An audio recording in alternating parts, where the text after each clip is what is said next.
A 707 jet is the newest target of hijackers, an incredible fiction-like attempt at piracy. I think in a lot of ways the best way to conceive of this as an epidemic, and that the behavior was a virus. My name is Brendan Kerner. I'm the author of The Skies Belong to Us, Love and Terror in the Golden Age of Hijacking. It was primarily at the beginning people who wanted to escape to Cuba. All they were interested in was getting passage to Havana, where a lot of them thought they would be greeted as heroes. Instead, most of them ended up in prison in Cuba. Fidel Castro was not very excited to see them come.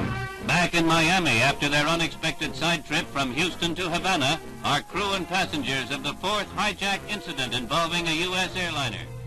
Towards the late 60s, you have people starting to go to different destinations other than Cuba.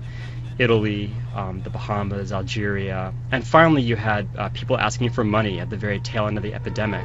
Anti-war demonstrators protest U.S. involvement in the Vietnam War. It was a time when people kind of embraced outlaws because there was so much distrust of the establishment. The idealism of the 60s had not managed to stop the Vietnam War. You had a civil rights movement that had been decimated by assassinations, a lot of rage floating around, and this was a way for people to act out. And of course, perhaps above all, there was really very little security at airports by the airlines. It was very easy to do this.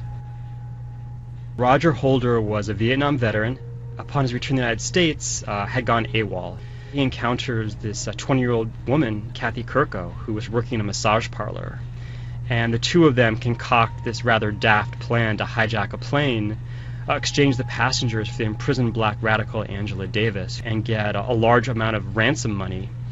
Fly Davis and the money to North Vietnam, where they would drop off Davis, and then fly to Australia, where they hoped to homestead in the outback. They ran into problems immediately. First flight they wanted to hijack, they actually paid for their ticket with a bounced check, so they were not allowed to board the flight. Angela Davis refused to go with them. She wanted nothing to do with these people. Roger Holder changes his mind on a whim and decides he doesn't want to go to North Vietnam anymore, he wants to go to Algeria. Well, they actually managed to make it to Algiers, which at that time was a very anti-American regime, and they were granted a political asylum there, and actually spent some time there living with a commune of exiled Black Panthers. Welcome aboard. The airlines had a policy of total compliance. The way they saw it, hijackers did not want to cause mass destruction. They just wanted to negotiate. So the airlines wanted the passengers to be safe, and they wanted to get the airplanes back intact. So they instructed their pilots and flight crews to do everything the hijackers asked. It was really a financial calculation. First of all, they were pretty scared that if they put in metal detectors at every airport and forced every single passenger to walk through a detector and have their baggage screened, that people would choose to drive instead of fly. Passengers who travel by air a great deal might build up a dangerous accumulation of radiation if they're checked before every departure.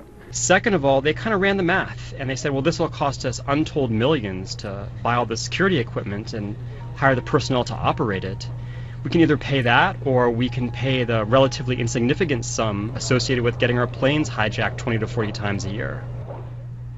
Throughout 1972, you had these hijackings growing more bizarre, more audacious, and more violent. You had a lot of deaths associated with this, often through FBI firefights.